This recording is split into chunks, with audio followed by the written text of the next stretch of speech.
સમગ્ર ભારત દેશમાં 76માં ગણતંત્ર દિવસની ઉજવણી કરવામાં આવી રહી છે, ત્યારે વલસાડ જિલ્લા શહેર તથા શહેરના અલગ અલગ વિસ્તારોમાં પણ ગણતંત્ર દિવસની ઉજવણી કરાઈ હતી.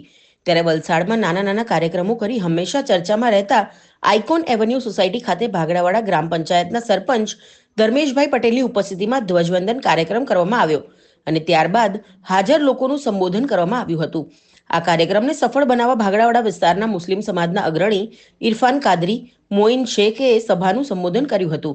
આ સહિત વલસાડની નેશનલ સ્કૂલમાં અભ્યાસ કરતી વિદ્યાર્થીનીઓને ફૂટબોલની રમતમાં જિલ્લા કક્ષાએ વિજેતા થઈ હતી અને ત્યારબાદ રાજ્ય કક્ષાએ ભાગ લઈ રાષ્ટ્રીય કક્ષા માટે પસંદગી પામતા તેમને સર્ટિફિકેટ આપી તેમનું સન્માન પણ કરવામાં આવ્યું હતું.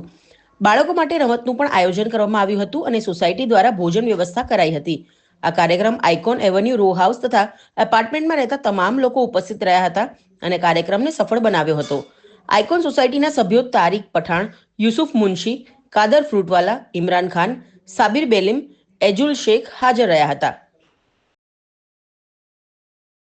ઉપસ્થિત રાખ્યો એ બદલ આપ સોસાયટીના તમામ રહીશોનો ખૂબ ખૂબ આભાર માનું છું અને આજના સ્વતંત્ર દિવસ નિમિત્તે શુભકામના પાઠવું છું.